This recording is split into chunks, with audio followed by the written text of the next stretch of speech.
है। हमारे अधिवक्ता संघ का एक संविधान है। उस संविधान के मुताबिक हर 2 साल में कार्यकारिणी का गठन होता है। वर्तमान कार्यकारिणी का गठन की सीमा जो है 30 नवंबर को ख़त्म हो गई। 30 नवंबर को हमारे यहाँ चुनाव कराने के लिए मुख्य चुनाव अधिकारी 2 अन्य चुनाव अधिकारी की नियुक्ति हुई है। वो नियुक्ति संविधान के मुताबिक होती है। जिस दिन कार्यकाल खत्म हो जाता है तो वर्तमान कार्यकाल का अस्तित्व समाप्त होकर मुख्य चुनाव अधिकारी के हाथ में आ जाता है। वो जल्द से जल्द चुनाव करा के कार्यकारिणी का गठन करते हैं। क्योंकि यह अधिवक्ता सभी आंदोलित इसलिए है कि हमारे कलेक्टेड अधिवक्ता संघ का जो कार्यकारिणी का खत्म हो गया, वो अभी तक चुनाव अधिकारी और उनसे मिली भगत करके चुनाव कराने में विलम्ब कर रहे हैं। और चुनाव विलम्ब होने से हमारे जो संविधान के मुताबिक जो 2 साल का कार्यकाल होता है वह उसको बढ़ाने का प्रयास कर रहे हैं। इसलिए हमारे समिति के संविधान का उल्लंघन हो रहा है। चुनाव अधिकारी अपने दायित्वों का निर्वहन समय से नहीं कर पा रहे हैं। इसीलिए हमारे आज सभी अधिवक्ता धरने पर बैठे हुए हैं। सभी अधिवक्ता आज आंदोलित हैं कि हमारे अधिवक्ता संघ का बार का चुनाव समय से करा दिया जाए ताकि समय से नई कार्यकारिणी का गठन हो जाए। लेकिन चूंकि यहाँ एक रिएक्शन एक आपस में जहर पैदा करने की प्रयास किया जा रहा है, अधिवक्ताओं को डिवाइड किया जा रहा है, तमाम रिएक्शन पैदा किया जा रहा है कि ताकि चुनाव समय से न हो। इसीलिए तमाम प्रत्याशी भी हैं, अधिवक्ता भी हैं, सब लोग धरने बैठे हैं इस कलेक्टेड के संविधान की रक्षा के लिए, कलेक्टेड के कार्यकारिणी के नए चुनाव के कर गठन करने के लिए।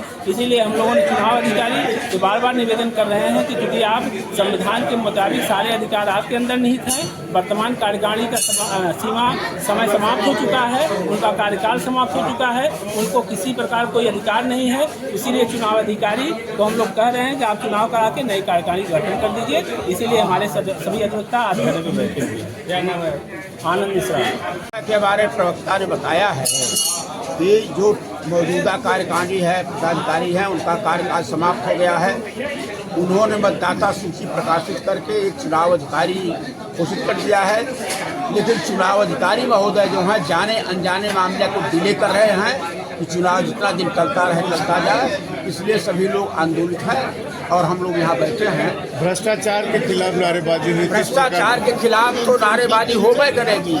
जब बार को तोड़ने की साजिश कर रहे हैं तो अधिकारी चाहते हैं कि आपस में लड़े, हम टूटे हैं। भ्रष्टाचार तो धर्म व्यवस्था पर पहुँच गया है और उसके खिलाफ लड़ाई लड़नी। बार को ब्रिमोहन भी बताइए कि किन बातों को लेकर के यहाँ आज प्रदर्शन है? ये कई दिनों से चल रहा था ये मामला।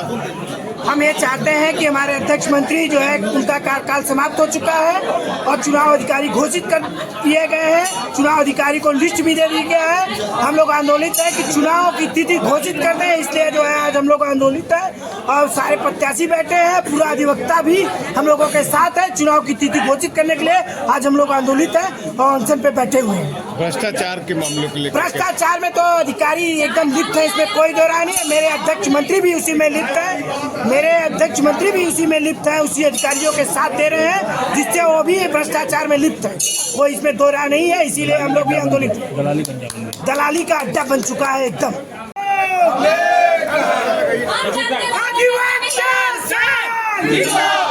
जिंदाबाद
दलाली में बहुत दलाली हो गया। या तो आज चुनाव की तारीख घोषित होगी या तो हम लोग कंटिन्यू वैसे बैठे रहेंगे। गेट बंद।